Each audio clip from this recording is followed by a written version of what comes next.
À cause d'un but gag, on perd le match. Comme ça, bêtement. Salut les amis, bienvenue dans le temple du spectacle. Allez, c'est parti.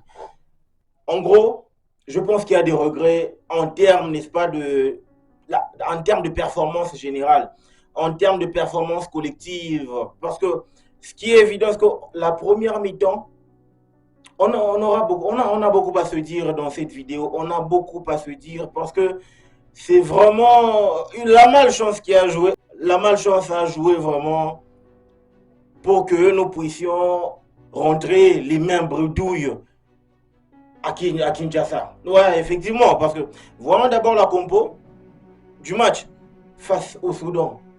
Alors, d'entrée de jeu, ça correspondait pratiquement à ce que j'avais donné comme compo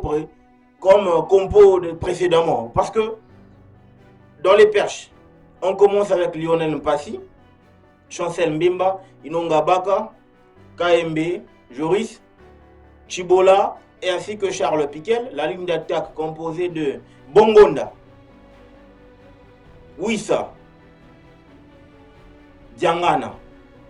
Et comme attaquant, l'attaquant de pointe c'était Simon Bonza.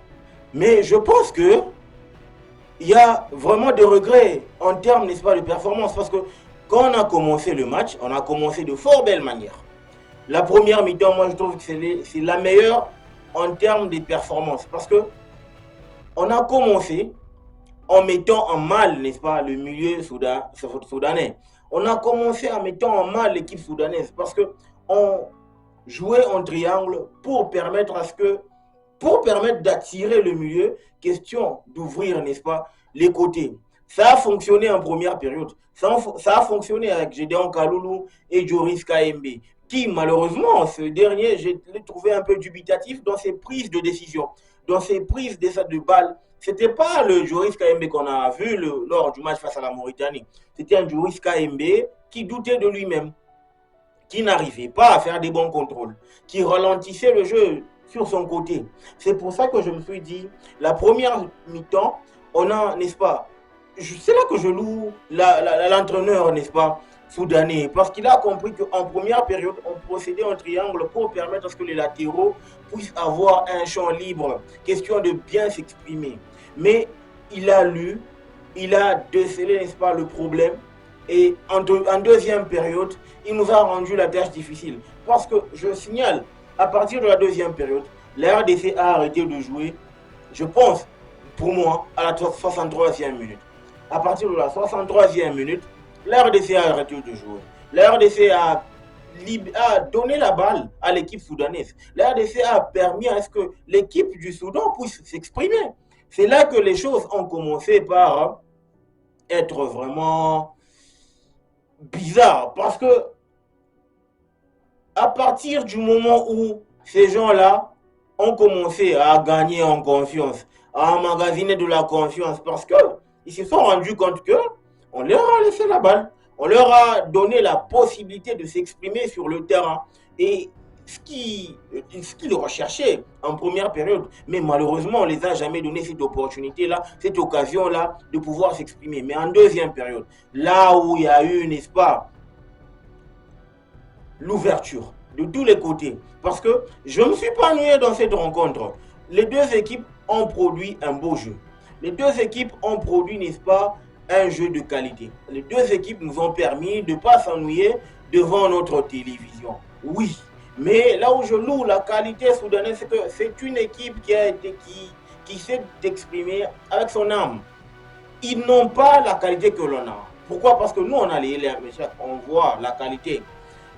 En termes, n'est-ce pas, le milieu, il était performant. Piquel, Chibola, je l'avais dit, même si on mettait Piquel sur le banc, Moutoussamy Chibola, ça faisait l'affaire. Mais de Sabre, il reconduit Piquel pour l'associer à Chibola. Là, en tout cas, n'est pas le problème. Ce milieu-là a vraiment performé et ça nous a donné une bonne copie durant la rencontre. Mais Piquel aussi, il avait des insuffisances. Je l'ai senti. Moi, en tout cas, je n'aurais pas permis à ce que Chibola sorte. Parce que j'ai trouvé que Piquel, il n'était pas trop dans son match. Il était trop dans... Il se compliquait un peu la vie. Il n'a pas simplifié son jeu aujourd'hui. Il n'a pas simplifié son jeu dans la manière, n'est-ce pas, d'organiser le milieu, de distribuer les passes. J'ai senti qu'il n'était pas dans son assiette.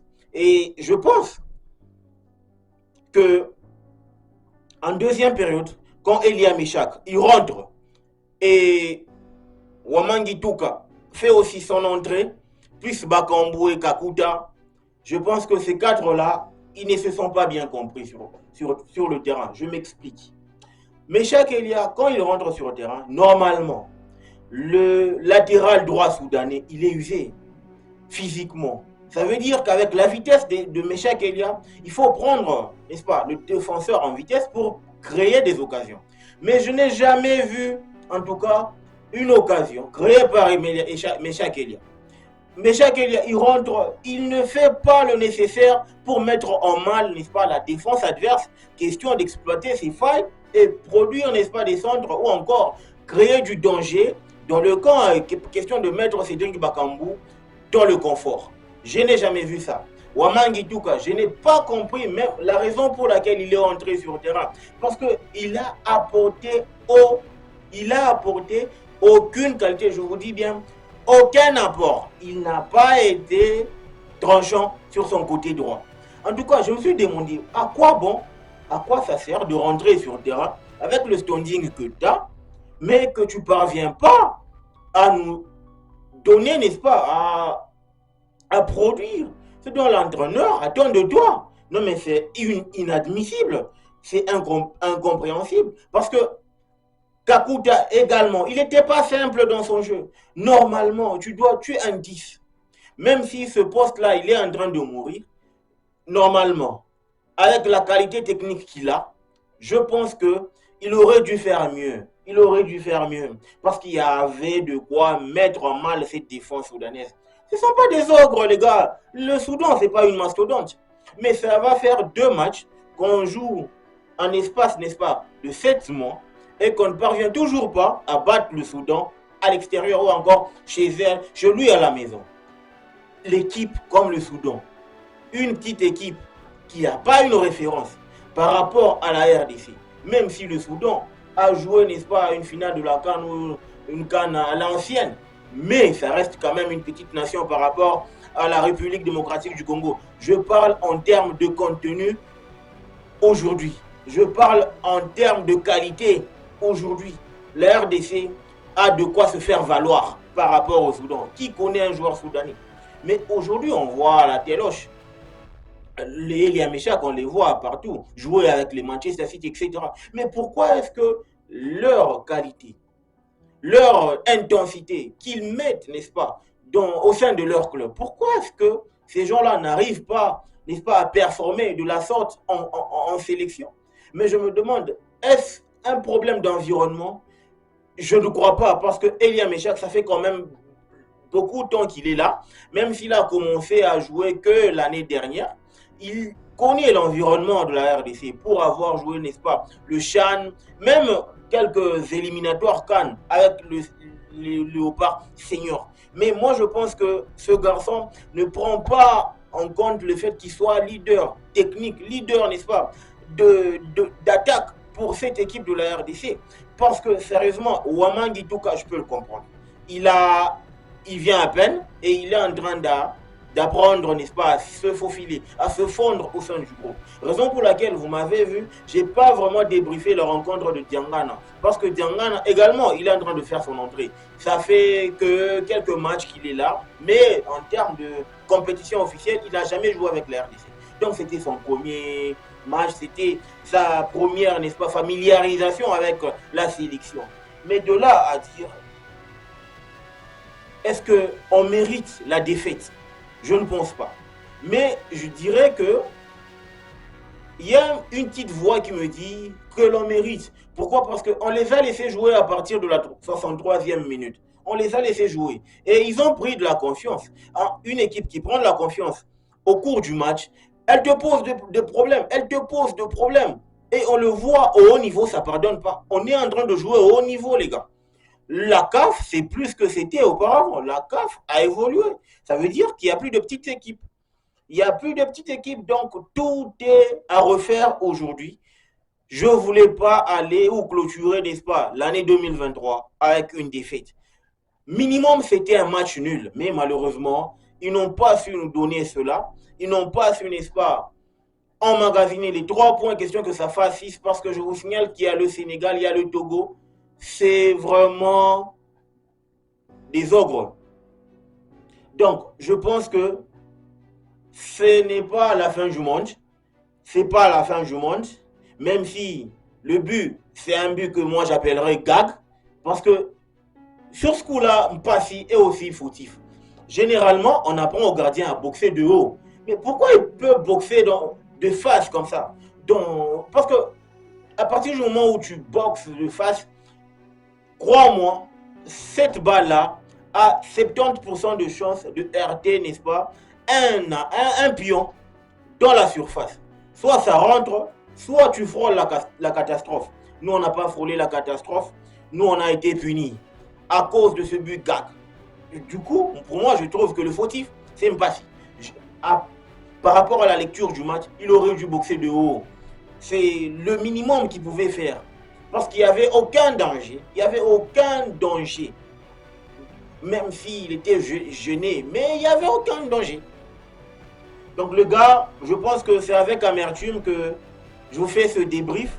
En termes de performance collective, c'est du 50-50 les gars. 50% on a très bien joué en première période. Et les 50 autres, on a très mal joué en deuxième période. Ça, il faut que je le dise. On a très mal joué en deuxième période. Même s'il y a du bon côté de l'histoire, il y a quand même du positif. Oui, c'est le fait qu'on ait au moins un milieu qui claque, un milieu qui répond. Mais il faudra maintenant préparer les échéances à venir. C'est quoi la prochaine étape? La prochaine étape, c'est la CAN Côte d'Ivoire 2024 qui arrive à l'horizon. Parce qu'il faudra jouer cette CAN-là avec un sens de responsabilité. Commencer déjà par gommer les petites erreurs que l'on a fait face au Soudan. Et revoir un peu la copie. Revoir un peu certains noms. Parce que je pense que dans cette liste-là, il y a certains qui ne méritent pas de jouer. Moi, en tout cas, j'attendais à ce que Ouamang Itouka puisse me convaincre sur l'ensemble de 2 matchs face à la Mauritanie et face au Soudan. Il a lamentablement échoué. Pour moi, il ne m'a pas convaincu. Et je crains fort qu'il ne revienne lors des prochains rassemblements. Peut-être par rapport à son aura, son standing, mais je ne pense, pour moi, en termes de qualité, en termes de performance, je ne pense pas que je pourrais rappeler Ouamang Itouka ou Silas Katompa Vumpa dans ma liste pour le prochain rassemblement. Donc les gars, dites-moi ce que vous en pensez en commentaire. N'oubliez pas de liker, de partager. Le football mérite d'être vécu. Ciao.